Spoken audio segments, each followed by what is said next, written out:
नमस्कार। आजिर एही विश्लेषणकु आपणमानंकु बहुत बहुत स्वागत। भावन्तु त आमे करूथिबा गुटे छोटो काम किंबा निष्पत्तिर प्रभाव केते दूर जाई पारे। आज आमे भगवत गीतार महान शिक्षा आधार रे कर्मर प्रभाव बा रिपल इफेक्ट ऑफ कर्म उपरे कथा हेबा। आपण जानिछंती कर्म केवल गोटे मुहूर्तरे शेष होई जायनी। एहा पोखरी रे पड़िथिबा गोटे पत्थरर जलतरंग भली आम परिवार आउ भविष्यतकु लगातार प्रभावित करे। तेबे आसंतु एही विषय रे टिके गभीर को जिबा। एठी आम सामनारे गोटे बहुत बड़ प्रश्न आसुछि। आजिर समय आमे जेउ सबु दैनन्दिन संघर्ष करूछु ताहा गोटे परिवार भविष्यतकु प्रकृतरे किपरि प्रभावित करे। वर्तमान समस्या आउ ता उपरे आमे निउथिबा हठात निष्पत्ति गुड़िक एक परिवार भविष्यत आउ आध्यात्मिक स्थिति को केमिति रूप दिए ताहा बुझिबा निहाती दरकार। एहा कोनोसी पुराना जुगर कथा नहे आज्ञा, एहा एकदम आम निजर दैनन्दिन जीवनर कथा। प्रथमे आमे देखिबा भाग 1 गीता श्लोक 42 और 43 मूल अर्थ। प्रथमे गीतार प्रथम अध्यायर 42तम श्लोक उपरे टिके नजर पकाइबा। श्लोकटी हेउछि शंकर नरकैव कुलघानाम कुलस्य च। एहार सुंदर एवं सठिक अर्थ हेउछि जो माने परिवारर परंपरा को नष्ट करंती सेमानंकर एवं सेही परिवारर जीवन संपूर्ण नारकीय होई जाए। आउ गोटे कथा, एहा द्वारा आमर पूर्वज माने श्राद्ध और तर्पण आदिर वंचित हुअंती एवं सेमानंकर पतन हुए। माने चिंता करंतु परिवारर संस्कृति नष्ट हेले एहार प्रभाव केते भयंकर होई पारे। एहा परे आसुची 43rd श्लोक। दोषैरेतैर कुलघ्नानाम वर्ण संकर कारकै। अर्जुन एठी कहउचंती जे परिवारर परंपरा नष्ट करुथिबा लोकंकर खराब काम जोगु समाज रे पूरा विशृंखला सृष्टि हुए। आ आमर जो शाश्वत जाति धर्म तथा कुलधर्म अछि ताहा चिरदिन पई लोप पाई जाए। अर्जुनंकर एही भय खाली सही कुरुक्षेत्र युद्ध पई नथिला, बरं यहा थिला आमर पूरा सामाजिक व्यवस्था भांगी जीवार एक बहुत बड़ आशंका। वर्तमान आमे आसिले भाग 2 को परिवार एवं परंपरार सुरक्षा। एही जो विनाशर आशंका कथा आमे कहिले ताहार दुईटी दिग अछि। गोटे होला शाब्दिक अर्थ आउ अन्यटी होला गभीर मानसिक अर्थ।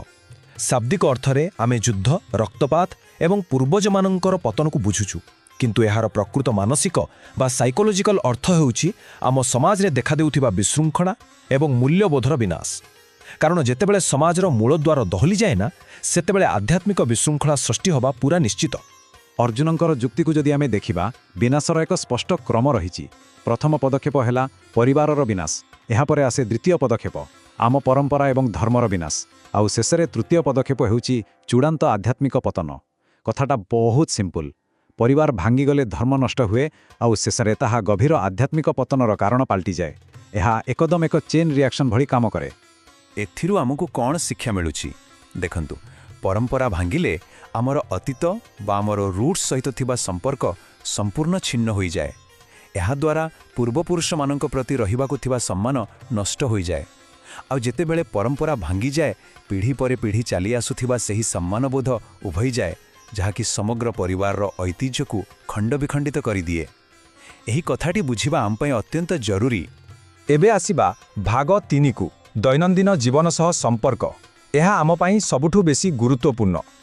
गीतारे गोटे शब्द अछि कुलघ्न बा परिवार नाशकारी। आपण भाबुथुबे एहा बोधहे कोनोसी पुराणा कालर योद्धा बा राक्षस कथा। बिल्कुल नुहे। आजिर समय रे मानसिक शांति को नष्ट करुथुबा आमर निजर खराब अभ्यास, अनियंत्रित मानसिक चाप एवं बिना विचार रे आमे नेउथिबा हठात निष्पत्ति गुड़िक ही हेउचंती प्रकृत कुलघ्न। ए गुड़िक ही तो आम घरर सुख शांति छड़े नेउछंती। जदि आमे आधुनिक समयर एही परिवार नाशकारी मानक चिन्हट करिबा, तेबे सेगुड़िक कौन? आमर डेली लाइफर स्ट्रेस बा चाप को कंट्रोल न करिबा, संपर्क रे कठोर कथा कहिबा, अविवेकी निष्पत्ति नेबा आउ निज पारिवारिक परंपरा को इग्नोर करिबा। वास्तव में एही सबु जिनिस गोटे परिवार को भितरु पूरा खोखला कर दिए। आमको बुझिबाकू हेबो जे आमर छोटिया छोटिया खराब व्यवहार केते बड़ क्षति करि पारे। एबे देखिबा भाग 4 मानसिक शांति और उत्तम संपर्क। एठारे आमे दुईटी भिन्न स्थिति को तुलना करि पारिबा। गोटिए पटे अछि चापरे आसी नै थिबा तरवरिया निष्पत्ति जहा आपणक घरर शांति को संपूर्ण नष्ट करि दिए, और अन्य पटे अछि बहुत सचेतन भावे निया जाइथिबा पदक्षेप एवं निज राग बा आवेग उपरे नियंत्रण जहा परिवार रे शांति आणे। भावी देखंतु तो जितेबेले आपण स्ट्रेस बदलरे गोटिए शांत मनरे निष्पत्ति नियंती सेतेबेले ही दीर्घस्थायी पारिवारिक शांति बजा रुहे। ପ୍ରକୃତ କଥା ହେଉଛି ଗୋଟିଏ ଶାନ୍ତ ମନ ସହିତ ନିଜର ଦୈନନ୍ଦିନ ସମସ୍ୟାର ସାମ୍ନା କରିବା ଦ୍ୱାରା ହିଁ ପାରିବାରିକ ସଦ୍ଭାବନା ରକ୍ଷା କରାଯାଇପାରିବ। ସମସ୍ୟାର ସମାଧାନ ପାଇଁ ଶାନ୍ତ ଓ ନିୟନ୍ତ୍ରିତ ମନ ହିଁ ହେଉଛି ଆମର ସବୁଠାରୁ ବଡ଼ ଅସ୍ତ୍ର। ଏହାଦ୍ୱାରା ହିଁ ଆଧୁନିକ ଜୀବନର ସମ୍ପର୍କଗୁଡ଼ିକ ନଷ୍ଟ ହେବା ପରିବର୍ତ୍ତେ ଆହୁରି ମଜବୁତ ହୋଇଥାଏ। ଏହା କେବଳ କଥା ନୁହେଁ, ଏହା ଏକ 100% ବାସ୍ତବ ସତ୍ୟ। ବର୍ତ୍ତମାନ ଆମେ ଆସିଯାଇଛୁ ଶେଷ ପର୍ଯ୍ୟାୟକୁ। ଭାଗ 5 ଆଜିର ସମୟ ପାଇଁ ନୈତିକ ଶିକ୍ଷା। ତେବେ ଏହିସବୁ ଆଲୋଚନାରୁ ଆମକୁ କ'ଣ ନୈତିକ ଶିକ୍ଷା ବା ମୋରାଲ ଲେସନ୍ ମିଳୁଛି ଯାହା ଆମେ ଆଜିଠାରୁ ଆପଣେଇ ପାରିବା? ବହୁତ ସରଳ। ସବୁବେଳେ ଭାବିଚିନ୍ତି ନିଷ୍ପତ୍ତି ନିଅନ୍ତୁ। ପ୍ରତିଦିନ ନିଜ ଭାବନା ବା ଇମୋସନ୍ସ ଉପରେ କଣ୍ଟ୍ରୋଲ ରଖନ୍ତୁ।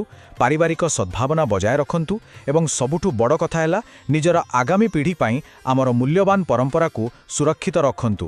ଏହି ଛୋଟ ଛୋଟ ଅଭ୍ୟାସଗୁଡ଼ିକ ହିଁ ସେହି ମଜବୁତ ସୁରକ୍ଷା କବଚ ଯାହା ଆମର ପିଲାମାନଙ୍କୁ ଗୋଟିଏ ସୁସ୍ଥ ଓ ସୁନ୍ଦର ଭବିଷ୍ୟତ ଦେଇପାରିବ। ଏହି ବିଶ୍ଳେଷଣ ଶେଷ କରିବା ପୂର୍ବରୁ ମୁଁ ଆପଣମାନଙ୍କ ପାଇଁ ଗୋଟିଏ ଗଭୀର ପ୍ରଶ୍ନ ଛାଡ଼ିଯାଉଛି। ଆମେ ଆଜି ଯେଉଁ ନିଷ୍ପତ୍ତି ନେଉଛୁ ତାହା କ'ଣ ସତରେ ଆମର ଆସନ୍ତାକାଲିର ପାରିବାରିକ ଶାନ୍ତିକୁ ସୁରକ୍ଷିତ କରୁଛି? ଟିକେ ଚିନ୍ତା କରନ୍ତୁ। ଏହି ପ୍ରଶ୍ନଟି ଆମ ସମସ୍ତଙ୍କୁ ଭାବିବାକୁ ବାଧ୍ୟ କରୁଛି ଯେ ଆମର ପ୍ରାଚୀନ ଜ୍ଞାନ ଆଜିର ସମୟରେ ମଧ୍ୟ କେତେ ପ୍ରାସଙ୍ଗିକ। ମୋର ଆଶା ଆଜିର ଏହି ଆଲୋଚନାରୁ କିଛି ଭଲ କଥା ଶିଖି ଆମେ ନିଜ ନିଜ ଜୀବନରେ ଏକ ସକାରାତ୍ମକ ପରିବର୍ତ୍ତନ ନିଶ୍ଚୟ ଆଣିପାରିବା। ଆମ ସହ ଯୋଡ଼ି ହୋଇଥିବାରୁ ଅନେକ ଅନେକ ଧନ୍ୟବାଦ।